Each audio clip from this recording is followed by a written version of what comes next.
This is from Jack Emmer, Paul's college coach. I was Paul's coach in football and lacrosse for 3 years, from 1969 through 1972. We had a special relationship and became lifelong friends. Paul Wehrum had a passion and toughness that was uncommon. He was an emotional and driven competitor. His passion and toughness affected his teammates. He was an in-your-face leader. His teammates wanted to play like him. They didn't want to let him down. He made everyone tougher and better competitors. Paul played hurt. The trainers, doctors, couldn't keep him off the field. In football, he played with a very painful hip pointer after the doctors gave him no chance of playing. An extra Tylenol and he played the whole game. His good friend Larry Glentz, who played with him in high school and college, related this story. Paul always had a natural flair for exhibiting aggressive energy. His energy was contagious to teammates, and the same for his players during his 47 years of coaching. In 1970, we lost a tough one to Syracuse University. In 1971, we were fired up to play them at home. Paul scored 5 goals in the first half and was demonstrative after each goal, thoroughly pissing off the Syracuse defensemen.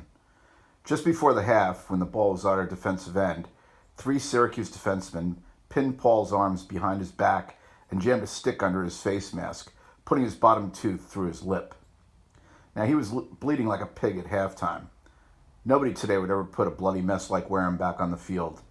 He had gauze and tape all over his jaw, with blood seeping through. I wasn't privy to the decision to get him back out there, but I don't think anyone could have stopped him. He played with great fire and scored 4 more goals with 2 assists. He finished with 9 goals, 11 points. Our team took him off from there for the next 2 years. A captain of his 2013 team at Union College had this to say: Coach was a great mentor to his players. Coach is a father figure, and that is coming from a kid who considers his own father his best friend in life. Coach helped me with every issue I had in 4 years, from girlfriends to playing time to run-ins with law enforcement. He had no problem telling me what he did or did not want me to hear, as long as it made me a better man. We all loved playing for him, and that showed on the field.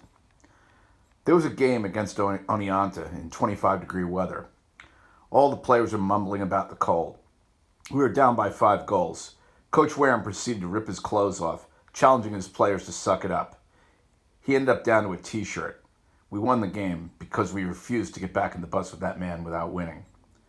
Coach had been a crease man. In practice at Union College, attackmen had a unique experience playing for Coach. He wouldn't hesitate to tear a stick out of a player's hand, demand the ball, and proceed to rip a ball past the ear of the goalie.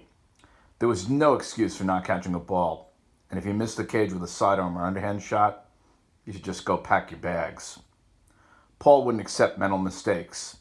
Physical errors or lack of ability was one thing, but if you were lucky enough to step on the field for Coach, it was a selfish or mental breakdown for which he instilled the fear of God in his players. If you committed a stupid penalty and were in the penalty box with Wehrum breathing on your neck, you'd rather be in prison. Coach made you a smarter player and a tougher player. The harder he pushed you, the more he wanted you to succeed, and you realized that. His players loved him because they knew he loved them and had their best interests at heart.